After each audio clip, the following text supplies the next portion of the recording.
সুপ্রিয় দর্শক, আসসালামু আলাইকুম। আশা করি আপনারা সকলেই ভালো আছেন।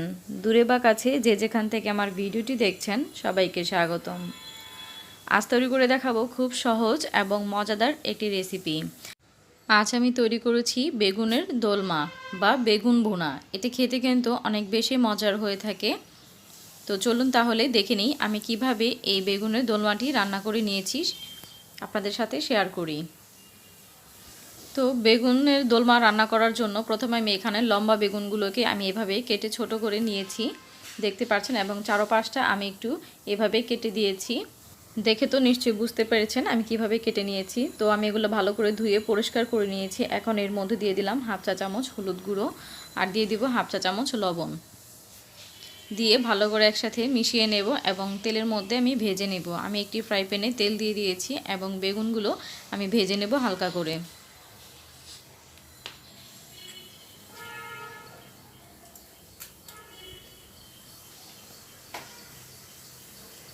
সবগুলো বেগুন দিয়ে দিচ্ছি।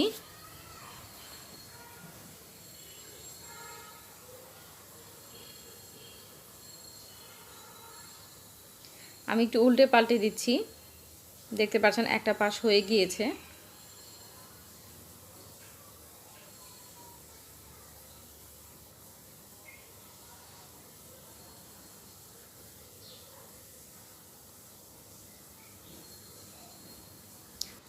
বেগুনগুলো উল্টে পাল্টে আমি ভেজে নিচ্ছি এবং দেখতে পাচ্ছেন বেগুনগুলো কিন্তু প্রায় ভাজা হয়ে গিয়েছে। আমি এগুলোকে এখন চুলা থেকে নামিয়ে নেব এবং অন্য একটি কড়াইতে আমি তেল দিয়ে দিচ্ছি পরিমাণ মতো।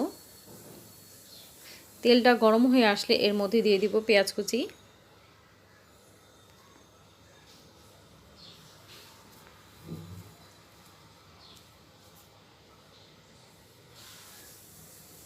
এক কাপ পরিমাণ পেঁয়াজ কুচি দিয়েছি। এবার পেঁয়াজটাকে ব্রাউন করে ভেজে নেব।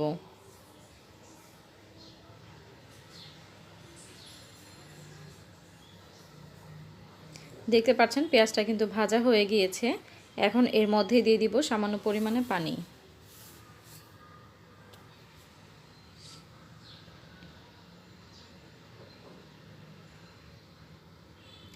দিয়ে দিব 1 চা চামচ হলুদ গুঁড়ো, 1.5 চা চামচ লাল মরিচের গুঁড়ো, 1 চা চামচ ধনিয়া গুঁড়ো, 1 চা চামচ আদা রসুন বাটা আর দিয়ে দিচ্ছি পরিমাণ মতো লবণ। দিয়ে মশলাগুলো খুব ভালো করে একসাথে কষিয়ে নেব। খুব ভালো করে মশলাটা কষাতে হবে।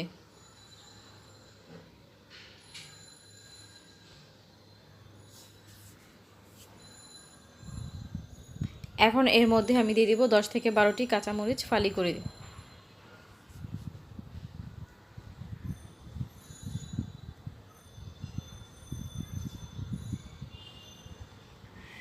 আবারও সবগুলো একসাথে খুব ভালো করে মিশিয়ে কষিয়ে নেব।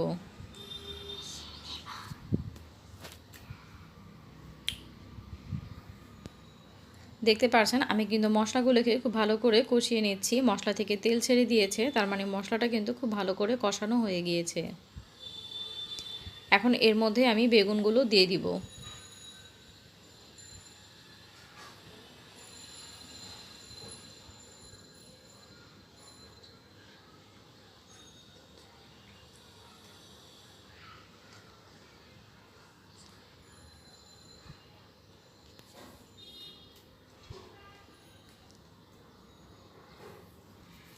সবগুলো বেগুন দিয়ে দেওয়া হয়ে গেলে আমি খুব ভালো করে আলতো হাতে নেড়ে চেড়ে নিচ্ছি, তা না হয় আবার বেগুনগুলো ভেঙে যেতে পারে। আমি এইভাবে একটু কষিয়ে নিচ্ছি।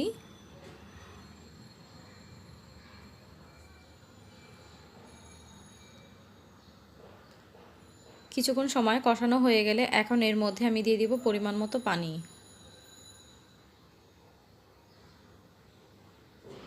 পরিমাণ মতো পানি দিয়ে আমি একটা ঢাকনা দিয়ে ঢেকে রান্না করে নেব।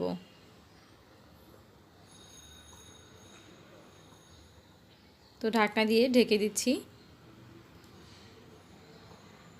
একটা বলক চলে আসার পর দেখে নিচ্ছি। কিছুক্ষণ পর ঢাকনাটা তুলে নিলাম, দেখতে পাচ্ছেন বলক চলে এসেছে। একটু নাড়াচাড়া দিয়ে নিচ্ছি। আবারও ঢাকনা দিয়ে ঢেকে ঝোলটা শুকিয়ে আসা পর্যন্ত রান্না করে নেব। দেখতে পাচ্ছেন ঝোল কিন্তু অনেকটা শুকিয়ে গিয়েছে। এখন এর উপর দিয়ে আমি ধনিয়া পাতা কুচি দিয়ে দিব।